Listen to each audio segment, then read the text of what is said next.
50,000ก็กันยังว่าแพงนี่นะตายคือจังไหนมานี่ดูมาจังไหนนี่มามารถเจ้ากินน้ำนี่รถเจ้าไม่ได้กินน้ำมันนี่น้ำมันกระตั้งหากน้ำมันกระตั้งหากน้ำอันนี้น้ำบำรุงมันอันนี้นะสิบำรุงยังนี่รถมันไปว่าได้ละเจ้าเอาน้ำมาให้นี่รถเจ้ากินน้ำมันน้ำนี่ไม่ได้กินน้ำมันนี่โอ้บุ้ง เจ้า จัก โกงค่อยแล้วเจ้าโกงค่อยไปท่าทางรถพุ่นจุกคอยสิไปแล้วบอกเจ้าโกงค่อย50,000เด้อกัน500,000ค่อยมาไป50,000รถเจ้ากินน้ำรถเจ้าไม่ได้กินน้ำมันมาว้าวใหญ่เลยล่ะ50,000เด้อเฮ็ดให้มันแล้วเฝ้าไปเห็นเฝ้าไปขายเครื่องขายของนี่โว้แล้วไรแล้วเนาะอันเฮ็ดแบบนี้ก็ได้วะเอาน้ำเสื้อใส่ก็ได้อยู่วะใส่น้ำฮะนะมันใส่ได้เรื่องได้นะแต่ว่าได้กรณีฉุกเฉินรถเฮาตายอยู่กลางป่ากลางดงคันอยู่กลางบ้านบ่ได้วะกลางบ้านก็อยากให้หลีกเลี่ยงซะบ่อยากเพราะว่าระบบน้ำนี่อยากให้มันเป็นน้ำยาเท่านั้นคันเป็นพวกน้ำประปาน้ำห้วยน้ำหนองแล้วมันเข้าเมี่ยงแล้วเวลาเขาขี้ไปแล้วความร้อนมันขึ้นเลย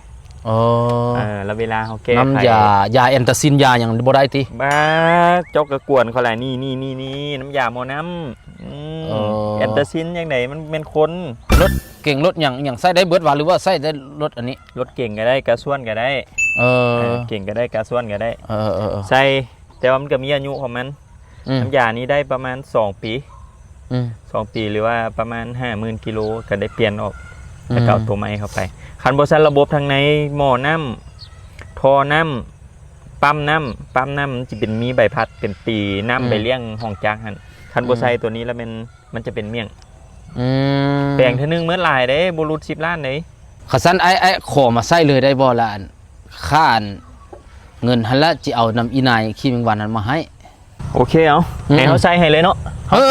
ใส่เลยซะพอใส่เป็นให้มันเลี้ยวเลยใส่เบิ้งทรงไอ้คือสิใส่พวกเปลี่ยนเอายับลีกได้ยับลีกมาอันนี้น้ำมันตุกโมน้ำสำฮองโบเมนสตาร์เตอร์เด้อแม่นวะแม่นไหนสตาร์เตอร์มันบูอยู่ข้างหน้าจะคือเอาอันบันนี้ต้นกับขอฝากห้านเนาะน้ำยาโมน้ำที่เว้าไปเมื่อกี้นี้มันมีพร้อมทรงเด้ออยู่ห้านต้นหรือว่าไผ่สิมาใส่ในห้านก็ได้นอกจากนี้ยังมีอะไรอันอื่นเนาะของหุ่นใดเฮ็ดร้อยพัตทูตะกบเป็นของแท้เด้อต้องมูบิสอย่างเดียวเนาะโอเคเอาห้านตั้งอยู่บ้านไซเด้อเมืองไซธานีนครหลวงวิจันทร์ไผ่มาบุถือกระโทรหาต้นโทรแล้ววอทแอปเด้อ92897889ขอบใจไปแล้วก็ไปตัวเบาะ50,000เด้ออย่าลืมเด้อ50,000เนาะ